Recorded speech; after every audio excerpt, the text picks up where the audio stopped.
say good day to you this day of your time. How are you all?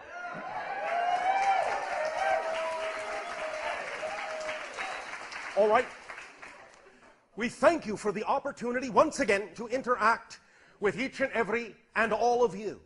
Each and every time your civilization allows our civilization to interact with you in this way, it gives us an opportunity to experience through all of you, collectively, and each of you, individually, another aspect, another facet of the multidimensional crystal of creation. So we thank you for this gift of sharing that forms a link and a bridge between our respective realities and co-creates with us a new third reality in which we can vibrationally interact more closely, more strongly, each and every day.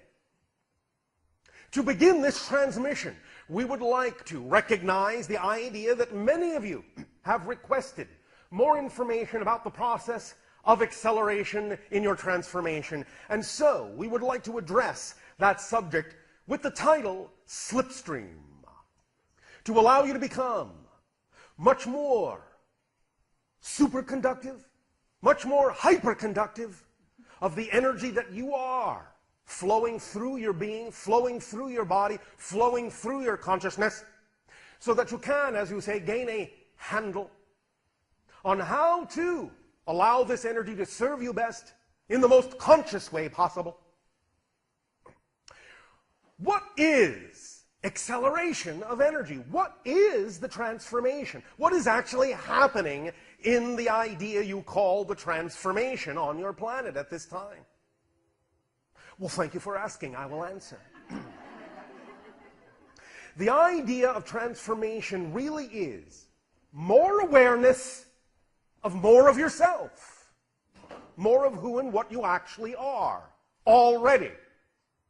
Because you're not really so much becoming something as you are remembering what you already are, awakening to what you already were created to be. So this entire process of transformation, this entire process of acceleration is all about gaining more and more aptitude, more and more awareness, more and more ability to perceive more of the being you are already created to be. And in that process, thus then being more capable of actually applying more of your awareness, more of your energy, more of your consciousness to your physical reality experience in such a manner so as to allow your physical reality to reflect back to you those changes going on within you in a positive and constructive and expansive and integrative way. Now, we wish to clarify a few ideas that we have perceived exist within many of the people on your planet with regard to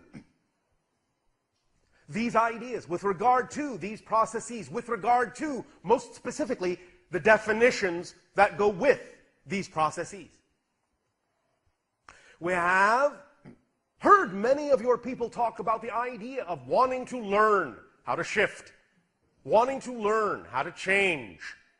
And again, I remind you, it isn't really about learning how to shift, learning how to change. It is becoming more aware of the fact that you are already shifting and you're already changing. The idea, we have also heard from many of you, is that you want to let go of doubt and you want to learn to trust more and more and more in your true self.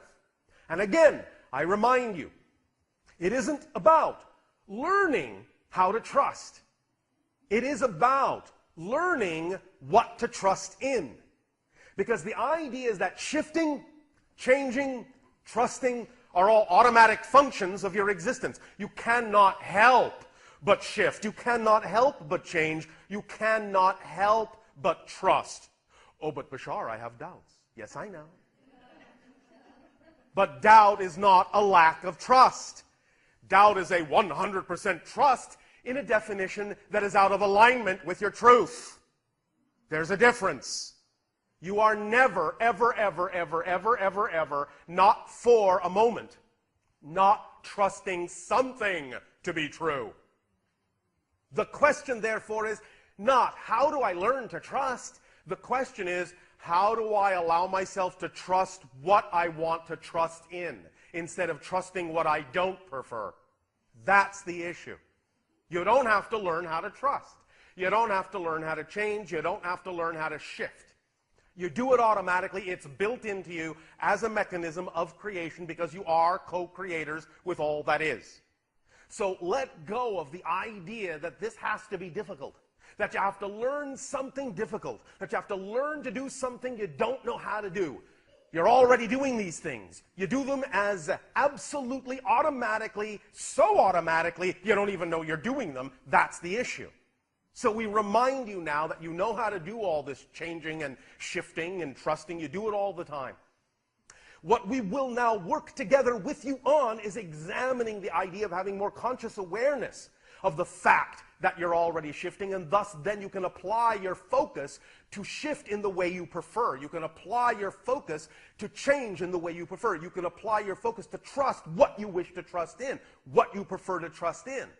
But now that you know you don't have to learn to change, learn to shift, and learn to trust, it lightens up the load. You don't have so much to do. It's all on automatic, and all you have to do is direct, slightly and subtly, and most profoundly direct the course of those changes and shifts and trusts. And how do you do that? Thank you, I'll tell you. The idea, again, is to become more aware, much, much more aware of the definitions in your life, so that you are not hampering yourself, so that you are not impeding yourself with a definition in your consciousness that doesn't work for you. Many times on your planet, being brought up with certain ideas, certain belief systems in society, and from your parents, you are spoon-fed, along with your baby food, a diet of ideas without even knowing it. Your parents telepathically, no fault of their own, because this is what they learned from their parents and their societies, will automatically spoon-feed you telepathically with certain ideas they hold to be true. The idea thus then is that when you are a child, you don't really know that you are on a double diet of food and ideas. But when you grow up and ostensibly, supposedly, become adults, the idea thus then is that when you are now expected to be on your own, you suddenly start regurgitating all these ideas. You suddenly discover all the ideas you were spoon-fed as a child and now have to deal with, and now have to discover that some of them don't go down lightly because they don't belong to you. They're not digestible by you.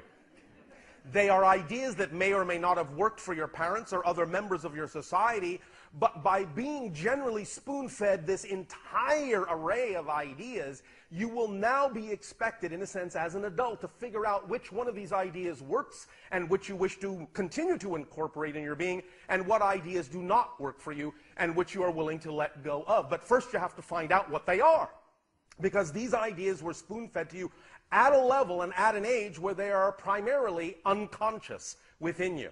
Thus then, that's why you suddenly discover, as you set out on your lives, that you may run into what you call impediments or obstacles. But these are really just opportunities to discover ideas that exist within your unconscious mind and bring them into conscious realization, so that you can, in fact, deal with them and decide whether you prefer to keep them. And if you do, thus then allow yourself to integrate them consciously within your mind. And if you decide not to keep them, to figure out how to let them go and replace them with ideas that you prefer to define yourself as a person you prefer to be.